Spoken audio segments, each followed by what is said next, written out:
આ રથનો સારથી કૃષ્ણને બનાવજો.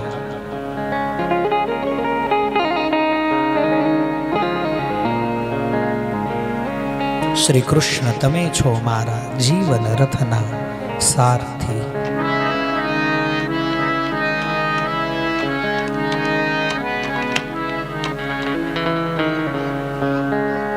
અને અત્યારે જે ચાલી રહી છે ને એ જ્ઞાન ગીતા છે.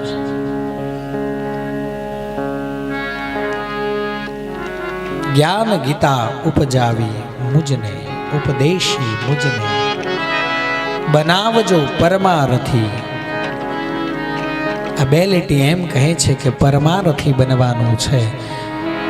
પોતાના સુખમાં તો બધા સુખી થાય, પણ બીજાના સુખથી જે સુખી થાય એને પરમારથી કહેવાય.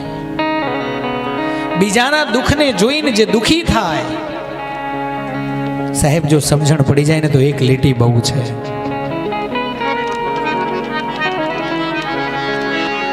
વૈષ્ણવજન તો તેને રે કહીએ જે પીડ પરાઈ જાણે રે.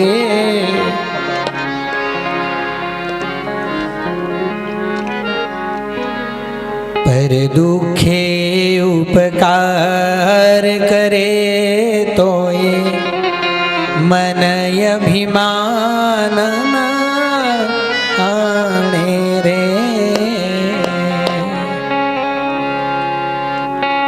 પર દુખે ઉપકાર કરે તોય મન અભિમાન ના આણે રે. જો રોજ બે પાંચ ઉપદેશ એટલા માટે આપું છું કે એકાદો બેસી જશે ને તો બેડો પાર થઈ જશે.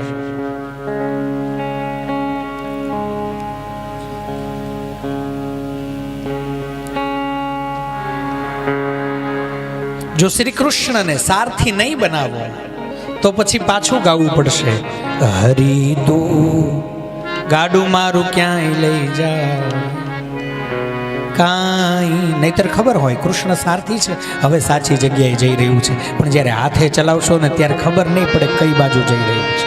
કૃષ્ણ કનૈયા એવા શ્રી કૃષ્ણચંદ્ર પરમાત્માના ચરણ કમળમાં દંડવત નમસ્કાર સાથે શ્રીમદ ભાગવતજી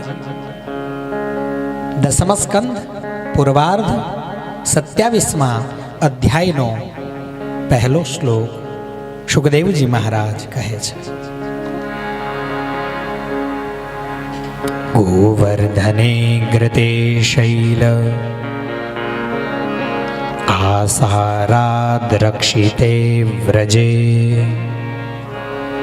ગોલોકાદાવ્રજત કૃષ્ણં શુરભિઃ શક્રયેવ ચ.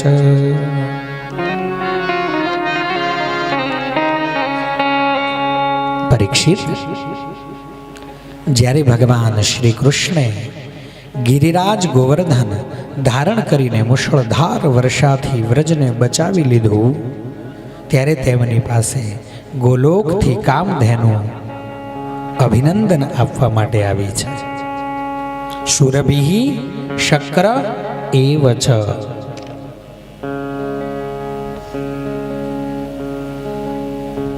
ગઈકાલની કથાને યાદ કરજો. ભગવાને ગિરિરાજજીને ધારણ કર્યા. અનેક દિવસો સુધી ભગવાને ગોકુળની વાછરડાઓની, ગાયોની,